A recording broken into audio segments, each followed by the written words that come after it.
I was going to talk about my experience with Pray for Death, which is a Pathfinder 2E campaign, but then I've seen these videos about Project Sigil for 5th edition. Now, they came out with the demo, but I wasn't able to play it because it was only on Windows. They didn't have a Mac version. And then in one of the videos, someone posted an X tweet. I don't know why we'll just keep on calling it a tweet. So one of the points he made out of for why it didn't do so well is because it didn't have a Mac client in the USA, and I'm assuming that the USA is its most popular market. So that was one issue. Unfortunately for them, unfortunately for me, that I wasn't able to try it. Also, someone said something that was very interesting to me, and it made me think of what I want for my new BTT that I'm working on for Aetherbound.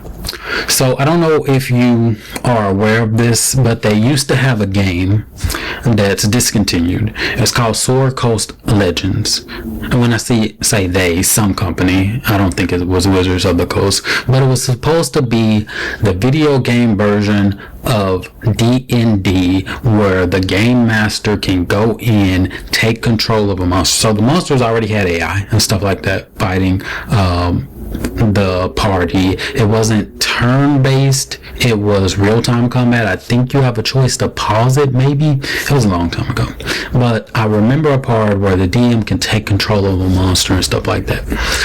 I'm not saying Sigil was supposed to be like this, but it was a 3D and something like that. Someone mentioned that having it 3D is an issue in the sense that it just puts more work on dungeon masters. Now, I'm not intentionally trying to make my VTT 3D because it's just me and the actual developer, and I plan on it being as modular as possible, and 2D is just easiest to start with when you're starting to build off something, because I can draw artwork. It might not be professional artwork, but at least it could have that charm that it was homemade, even though it's not really good, and it's just temporary. It can evolve, artwork can evolve, as long as the mechanics, because I'm more interested in the mechanics anymore. So even if Wizards of the Coast drops this project, I don't think it's a downside saying, hey, VTTs is not going to help you out. It's a money sink. If you're an indie studio, blah, blah, blah, blah, don't pursue it, stuff like that. You could possibly take it as a case, because creating an TTRPG system versus creating a VTT is very different, because the software skills, the coding skills, the development skills, because as I'm working with that Godot developer, I'm trying to make an app, a reference app, and then eventually help DMs having like an encounter tracker and stuff like that. Like Fight Club used to be for 5th edition. I remember using that a lot when I was DMing for 5th edition when I was running my friend group while I was in college. So it's very interesting to see. I see all of these new VTTs popping up, and I'm trying to learn the most from all of them. And even though Wizards of the Coast got rid of 90% of their people who were working on the VTT, I still think that it is an opportunity, and probably now that they have Foundry VTT, it's always nice. It's always nice to have a generic overall VTT to run games in, because running games online is the future, or it's just going to be around forever pretty much, because you're not always going to have that group of friends to play in person. So I'm going to move full steam ahead on the Aetherbound BTT. I received word from the developer that the map making part and the map structuring with all the having the maps compatible. I'm using Dungeon Alchemist mainly for the maps, so we're basically using the maps exported from there as the base and then building the BTT mapping part around that. And then this one is going to have networking, which is important, stuff like that. So now there's a 2-week delay. So I understand that it's not an easy feat, and the more grandiose you want it to be, it's just more work.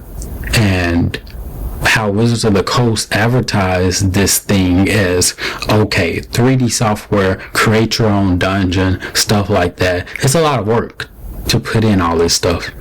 I believe depending on how they code it, it will be easier or harder to change in the future. My approach is to use JSON files for all the main stuff.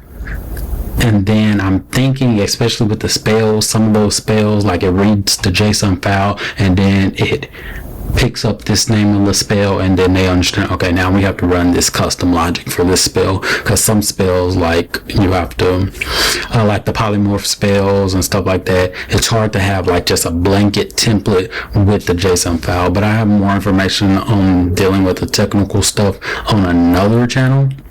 But I just want to talk about that. I'll talk about my other views on campaigns in a separate video, because I am supposed to be playing in an Aetherbound campaign. I've been able to talk one of my players. Hopefully this one actually comes to fruition, to DMing a campaign. He has an interesting world that he's been working on. This one will not be recorded. I will have another campaign that I'm basing out. I'm not going to say what I'm basing it off of, but it's supposed to be a gothic horror themed campaign, and we're supposed to be starting that one in about 2 weeks. We'll see how that go. So anyway,